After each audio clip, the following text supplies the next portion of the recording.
Hello guys, I'm teacher Claudia and this is another grammar revision, alright? Just for your information, this is our fourth video. I've already done simple present tense, simple past tense, present and past continuous, and those are three different videos that you guys can find on our YouTube channel, Inglaterra en Casa. Today I'm going to explain how to form the future simple, alright?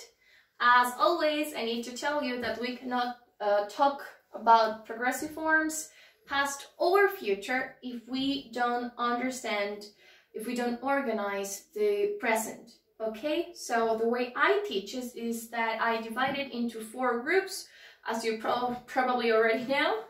Verb to be, can, have, and then a group for all the other verbs that there are in the world that are not have, can, and verb to be. Okay, so in color orange, you have the present forms for all of those groups.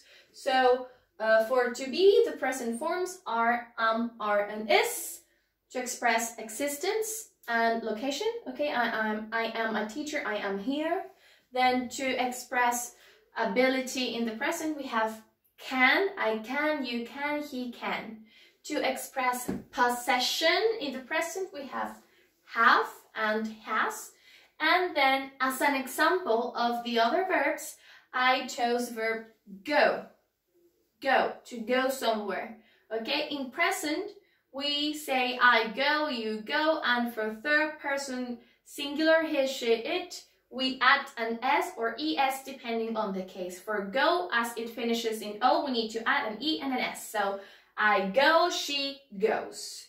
What is the auxiliary of simple present tense? Do and does, and again for he, she, and it. Okay, remember that the first two groups are flexible, which means that these two groups, verb to be and verb can, do not need auxiliary in the present, whereas the other two groups, which are have and all the other verbs, they do. They need an auxiliary. Okay, well done. Past is what you can see in color green. All right, so for group number one, verb to be, the forms are was and were. I was, you were. To express ability in the past, can changes to could. C-O-U-L-D. Remember, L is mute. Could. Okay? To be and can in the past are also flexible. I repeat, these two groups in present and past are flexibles. The verbs can exchange position with the subject, which means that they do not need an auxiliary to transform sentences into questions. Okay? Which is the auxiliary of the past? Did. Only one auxiliary. I did, he did. Then we go to have, the verb which we use to express possession.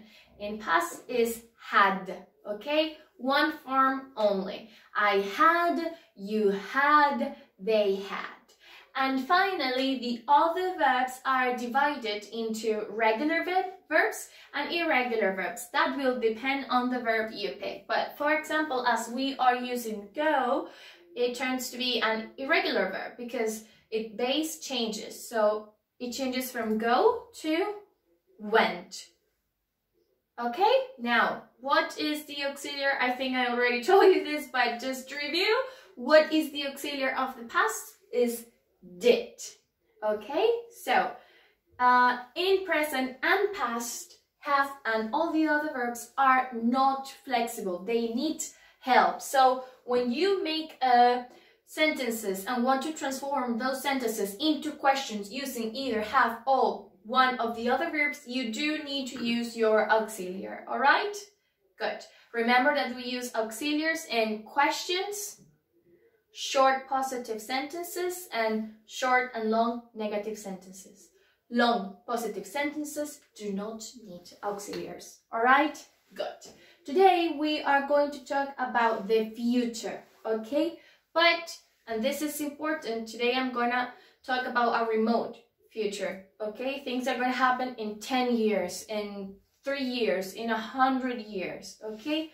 to talk about things that are going to happen in a long time and predictions, predictions, we use the auxiliary. Attention with color pink, please. Will. Only one auxiliary. Will. I will, you will, he, she, it will, we will, they will. Alright? Now, let's see how that auxiliary affects each of our 4 groups. To be changes to will be. So I will be famous in 10 years. You will be rich in 2 years. We will be excellent speakers of English in a year. Okay? Will be. Will be for I, for me, for you, for everybody.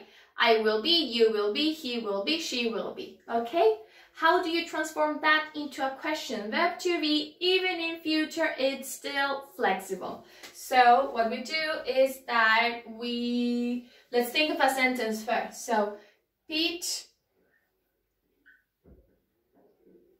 will be rich. Subject will be is the verb in future form because it's how you form it, and complement. So I just take the auxiliary and place it first. Will Pete be rich in 10 years? Yes. He will be rich. No, he will not be rich. And attention to this, guys. You can say, yes, he will. No, he will not. And you can contract will, like he'll. Okay, you can say he'll here. LL. But you cannot contract this to a negative form. Okay, you need to say won't. No, he won't be rich. No, he won't. Okay, yes, he will. No, he won't. And that's it. It's very simple if you ask me. It's a piece of cake. That is group number 1. It's the same for all the 7 subjects. Now, let's talk about how we express ability in the future form. And this is pretty interesting. Can changes to could in past, but then it doesn't change anymore. We need a new verb to express ability in the future. And so we use the phrase, I'm gonna make, well, as I already finished, here. Good. So we understand what we are doing. We are going to change it to be able. So will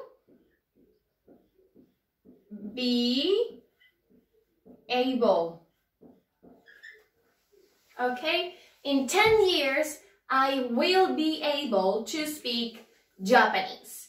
In 15 years, I will be able to speak Japanese and Chinese. Okay, will be able. In 3 years, you will be able to perfectly understand any English conversation. Okay, so for example, I say, you will be able to speak Italian.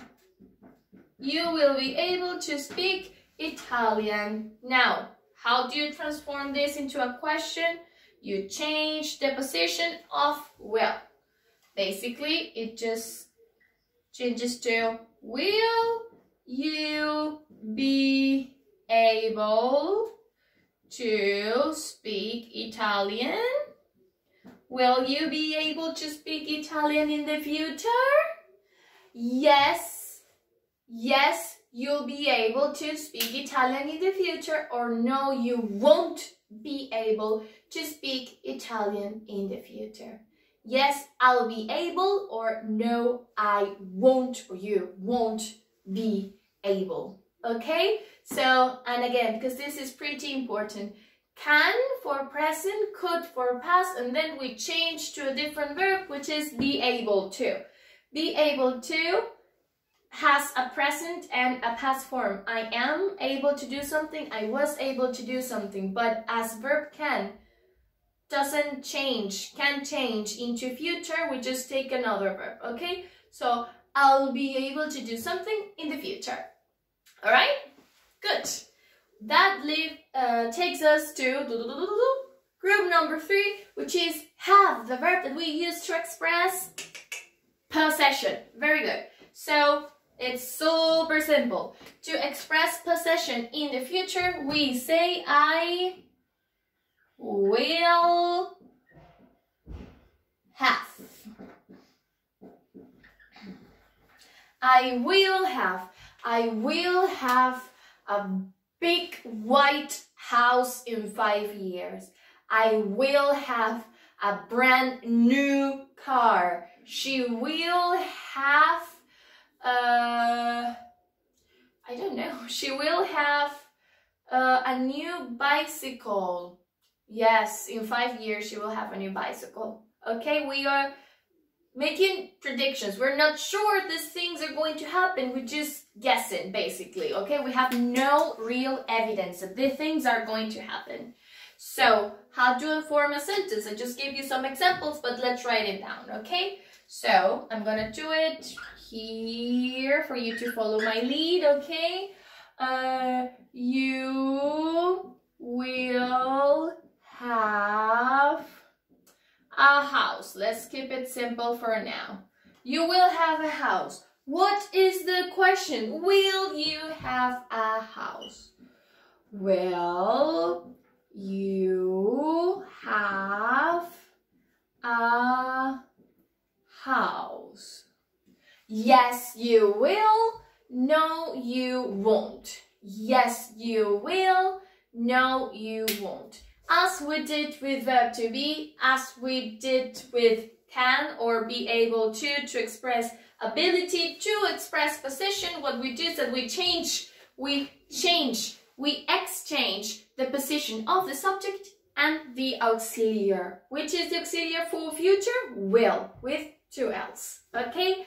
This leads us to our final group, which are all the other verbs that there are in the world that are not have, can, and verb to be. Okay, we are going to continue using verb go because it's suitable for the occasion. Okay, so I will go, I will love, I will eat, I will write, I will sleep. Whichever verb you want plus will. Okay, so I will go. That's it. So I'm gonna do it, guys, right over here so you can read. Okay? So I say, she will go to America, to USA. That's it. She will go to USA. One day she'll go to USA. Now, how do we transform that into a question? As we did with verb to be, as we did be able to express ability, as we did with have to express position, what we're going to do is that we are going to exchange the position of the auxiliary and the subject one more time. So, will she go to USA? Yes, she will. No, she won't. And that's it. That's it. That's future. I think future is easier than past, than present, even than progressive tenses. It's super simple. Why?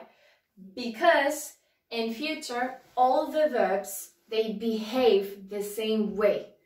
We do not split this into group of flexible and group of verbs that need help. No. All 4 groups, they behave, they work the same way. And that's it. There's nothing else to learn about future. Okay, so I hope you find this video useful to practice your future. And remember, there's simple present, simple past, present continuous and past continuous video on our YouTube channel, so go check them out. Okay, this was Teacher Claudia. Bye bye.